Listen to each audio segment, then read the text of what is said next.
ഇപ്പോൾ നിൽക്കുന്നത് നെയ്യാറ്റിൻകര ആറാലുമൂടിന് സമീപം വഴിമുക്കിലുള്ള ഈ ശിവക്ഷേത്രത്തിലാണ്. ഇവിടുത്തെ കൈലാസനാഥ ശിവക്ഷേത്രത്തിൻ്റെ ആചാര്യായിരുന്നു ഇപ്പോൾ സമാധിയായി എന്ന് പറയുന്ന ഈ ഗോപൻ ആചാരി. ഏതാണ്ട് 2015 മറ്റോ ഗോപൻ ആചാരി സ്ഥാപിച്ച ക്ഷേത്രമാണിത്. വർഷങ്ങൾക്ക് മുൻപ് ചുമട്ടുതൊഴിലാളിയായിരുന്ന അദ്ദേഹം പിന്നീട് ആചാരിയായി അതിൻ്റെ സ്ഥാനമേൽക്കുകയും ഇവിടെ ഒരു ക്ഷേത്രം സ്ഥാപിക്കുകയും ശിവപ്രതിഷ്ഠ നടത്തുകയും ശിവപൂജകൾ നടത്തി വരികയും ചെയ്തു വരികയായിരുന്നു എന്നാണ് മക്കളടക്കം പറയുന്നത്. ശേഷം ഇവിടുത്തെ ആചാരകർമ്മങ്ങളും മറ്റും ചെയ്തു വന്നിരുന്ന ഗോപൻ ആചാരി തനിക്ക് ഈ കഴിഞ്ഞ വ്യാഴാഴ്ച തനിക്ക് സമാധിയാകാനുള്ള സമയമായി എന്ന് കുടുംബത്തെ അറിയിക്കുകയും മുൻപ് തയ്യാറാക്കി വെച്ചിരിക്കുന്ന പ്രകാരമുള്ള സമാധി പീഠത്തിൽ വന്നിരുന്ന് സമാധിയാവുകയും തുടർന്ന് സ്ലാബിട്ട് സിമെന്റിട്ട് മൂടി മക്കൾ ആ സമാധി പീഠം പൂർണ്ണമായി ഒരുക്കുകയും ചെയ്തു എന്നാണ് മക്കളടക്കമുള്ളവർ ഇതുമായി ബന്ധപ്പെട്ട് നൽകുന്ന വിശദീകരണം. നമുക്ക് കാണാവുന്നതാണ് ഈ സമാധി.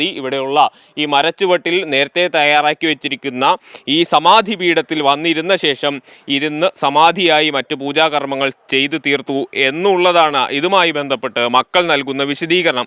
ഈ സമാധിയായതിനു ശേഷം തൊട്ടടുത്ത ദിവസമാണ് ഈ ബ്രഹ്മശ്രീ ഗോപൻ ആചാരി സമാധിയായി എന്ന പോസ്റ്റർ ഈ പ്രദേശത്ത് ഒട്ടിക്കുമ്പോഴാണ് ഇങ്ങനെയൊരു സംഭവം നടന്നു എന്ന് നാട്ടുകാർ അറിയുന്നതും തുടർന്ന് ഇതുമായി ബന്ധപ്പെട്ട വിവാദങ്ങൾ ഉണ്ടാകുന്നു. നാട്ടുകാർ ഇതിന് പിന്നിൽ ദുരൂഹതയുണ്ട് എന്ന് ആരോപിച്ച് പോലീസിലടക്കം പരാതി നൽകുകയും ചെയ്തു. ഈ പരാതിയുടെ അടിസ്ഥാനത്തിൽ നിലവിൽ man missing case police register ചെയ്തിട്ടുണ്ട്. അതുമായി ബന്ധപ്പെട്ടുള്ള അന്വേഷണങ്ങൾ ആരംഭിച്ചിട്ടും ഉണ്ട് എന്നുള്ളതാണ്. വലിയ ദുരൂഹതകൾ, അനാചാരങ്ങൾ, ആഭിചാര ക്രിയകളെല്ലാം ഈ കോമ്പൗണ്ടിനുള്ളിൽ നടന്നിരുന്നു. ഇതിന് പിന്നിൽ ദുരൂഹത എന്താണ് എന്ന് പുറത്തു വരണമെന്ന ആവശ്യമാണ് നാട്ടുകാരുടെ ഭാഗത്തു നിന്നുണ്ടാകുന്നത്. ഇപ്പോൾ നടക്കുന്ന അന്വേഷണങ്ങളുടെ ഭാഗമായി ഗോപൻ ആചാരിയുടെ മക്കളുടെയും മറ്റു ബന്ധുക്കളുടെയും അടക്കം മൊഴിയെടുത്തുകൊണ്ടുള്ള ഒരു അന്വേഷണമാണ് നടത്തുന്നത്. ഇതുമായി ബന്ധപ്പെട്ട് ഏതെങ്കിലും ഒരു ഘട്ടത്തിൻ്റെ ആവശ്യമുണ്ടെങ്കിൽ ഈ സമാധി പൊളിച്ച് അവിടെ നിന്ന് ഗോപൻ ആചാരിയുടെ മൃതദേഹം അടക്കം പുറത്തെടുത്ത് കൊണ്ടുള്ള ഒരു അന്വേഷണം നടത്താനുള്ള ആവശ്യവും പോലീസ് വെച്ചിട്ടുണ്ട്. അതിന് ജില്ലാ കളക്ടറുടെ പ്രത്യേക അനുമതിയും വേണം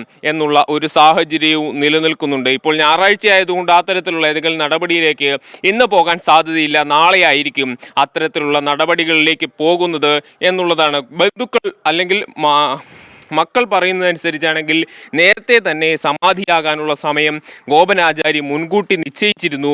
അതുപ്രകാരമാണ് സമയം അറിയിച്ചതും ആ രീതിയിലുള്ള ഒരു തീരുമാനങ്ങളും ഒരുക്കങ്ങളും തയ്യാറാക്കി വെച്ചിരുന്നു എന്നുള്ളതാണ് മക്കൾ പറയുന്നത്. രണ്ട് ആൺമക്കളാണ് ഗോപൻ ആചാരിക്കുള്ളത്. ഗോപൻ ആചാരിയുടെ വീടാണ് നമുക്ക് ഇപ്പോൾ ഈ കാണുന്നത്. വീട്ടിനുള്ളിൽ ഗോപനാചാരിയുടെ 2 മക്കളും മക്കൾ അടങ്ങുന്ന കുടുംബവും ആണ് ഉള്ളത് എന്നുള്ളതാണ്. മൂത്ത മകൻ രാജസേനൻ, രണ്ടാമത്തെ മകൻ സനന്ദനനുമാണുള്ളത്.